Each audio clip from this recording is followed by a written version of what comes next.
अस्सलाम वालेकुम एक्वेरियस, मैं हारिस अज़मी प्रोफेशनल एस्ट्रोलॉजर आपकी खिदमत में हाजिर हूँ इस हफ्ते की रिसर्चेज लेकर। एक्वेरियस, पिछले हफ्ते 31 अक्टूबर को मरकरी रेट्रोग्रेड हुआ। रुजत में जाना एक रिवर्स मोशन है स्टार की, प्लैनेट की, और वो रुजत कमज़ोर हालत होती है किसी भी स्टार की। आपके यहाँ वो 10th हाउस में रेट्रोग्रेड हुआ। और दूसरी चेंज जो आई थी वो 2 नवंबर को आई थी, जब वीनस अपने 11th हाउस में दाखिल हुआ था। सो यही दोनों चेंजेस इस हफ्ते भी कैरी करेंगी, नई कोई चेंज नहीं है। ये हफ्ता 3 नवंबर से शुरू होकर 9 नवंबर तक जाएगा।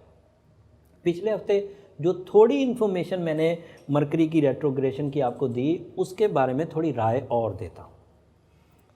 मरकरी अगर ताकतवर हो तो उसके 3 ही फ़ायदे हैं।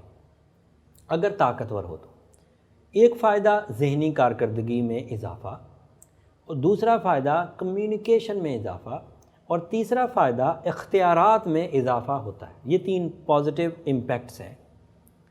साल में ये दौर 4 दफ़ा आता है। 3 दफ़ा तो मस्ट आता है, समटाइम 4 दफ़ा आता है कि आपका मरकरी बहुत अच्छा हो जाता है, और साल में वो आपके लिए जो फ्यूलिंग है, mind fuelling, communication fuelling, positive way में वो आपको देता है।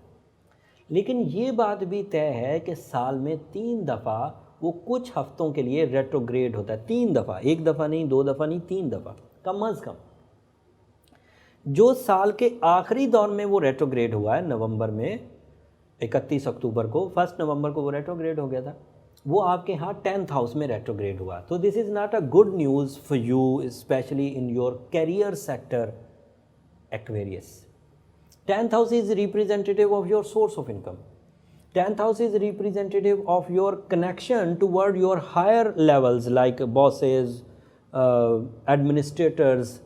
वो अच्छे नहीं रहेंगे, और जिस जगह पर आप जॉब करते होंगे वहाँ पर आपकी कारकर्दगी डाउन होगी। एक्सपेक्टेड है डाउन होगी, श्योर नहीं है। उसकी वजह ये है कि जिन लोगों ने 3 महीने या पिछले पूरे साल में अपनी ज़हनी कारकर्दगी को गैर मामूली हाइप्स, गैर मामूली लेवल्स क्रिएट कर लिए थे, उनको ये 20 दिन तंग नहीं कर पाएंगे। अगर 20 दिन उनको फ्यूल ना भी मिला तो कोई प्रॉब्लम नहीं, उनके पास रिजर्व्स हैं।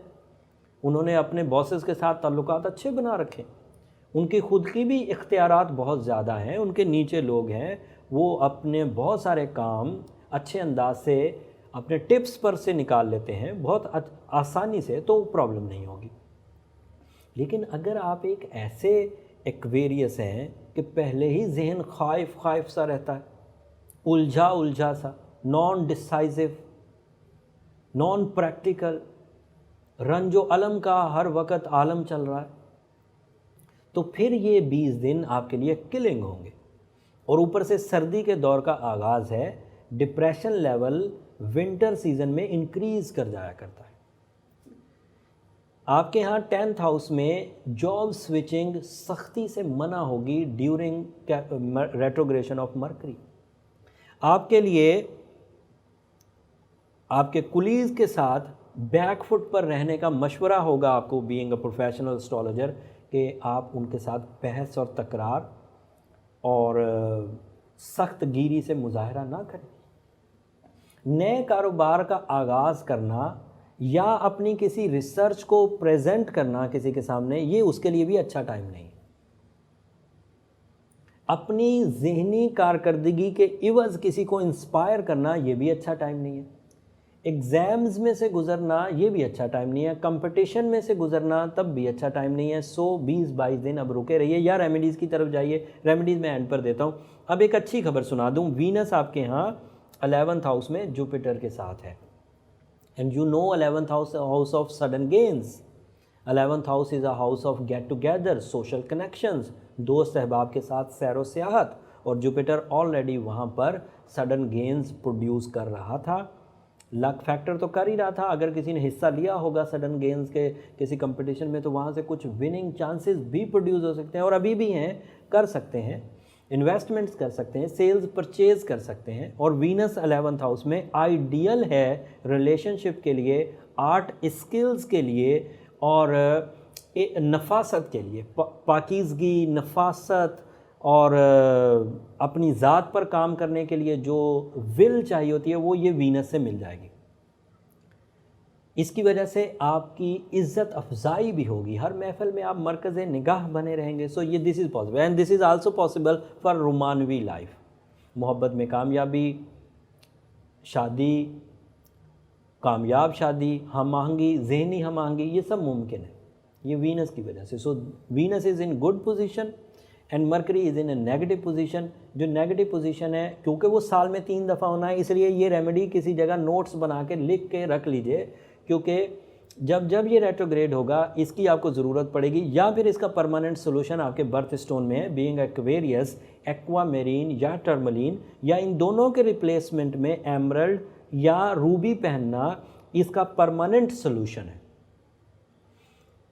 और अगर ऑलरेडी आपने ये कर रखा है और उसके बावजूद आप उलझन फील करते हैं तो फिर पर्सनल जायचे की तरफ जाइए। अगर आपने रूबी पहना है, साथ में सूरह शम्स पढ़ना शुरू कर दी है और सूरह यासीन की सेकंड लास्ट आयत 13 दफ़ा रोज़ असर की नमाज के बाद पढ़ रहे हैं, और असर बर वक्त पढ़ें, लेट ना करें, तो वो आपके लिए बहुत मुफीद साबित होगी और retrogression of Mercury in whole years recover हो जाएगी। इन होल ईयर हर ही साल आना है।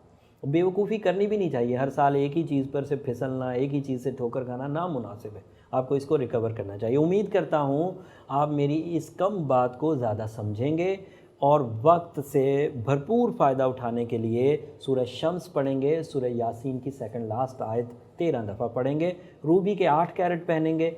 नए वेंचर्स या नई मुहिम जोई का आगाज़ अभी ना करिए, 20-22 तारीख तक रोकिए। जो लोग अभी अभी चैनल को ज्वाइन किए हैं और इस हफ्ते से पढ़ना शुरू करेंगे वो 29 नवंबर तक पढ़ें, और जिन लोगों ने पिछले हफ्ते से ही शुरू कर लिया था वो 22 नवंबर तक पढ़ें। इससे मामलात हल हो जाएंगे, और जब मामलात हल हों, खुशियाँ आप हासिल करें, इज़्ज़त हासिल करें, तो अल्लाह का शुक्र अदा करें और मेरे लिए भी दुआएं ज़रूर करिएगा। आपकी दुआएं मेरे लिए बहुत मायना खेज़ है, बहुत कीमती सरमाया है मेरे लिए, इस दुनिया का भी आखिरत का भी। अगले हफ्ते तक के लिए इजाज़त दीजिए। अगले हफ्ते और ज़्यादा इन्फॉर्मेशंस के साथ और डीप कैलकुलेशंस, रिसर्चेस के साथ आपकी खिदमत में हाजिर हूँगा। तब तक के लिए इजाज़त। जाते जाते चैनल को ज़रूर सब्सक्राइब कर लीजिए। अल्लाह ने के बाद।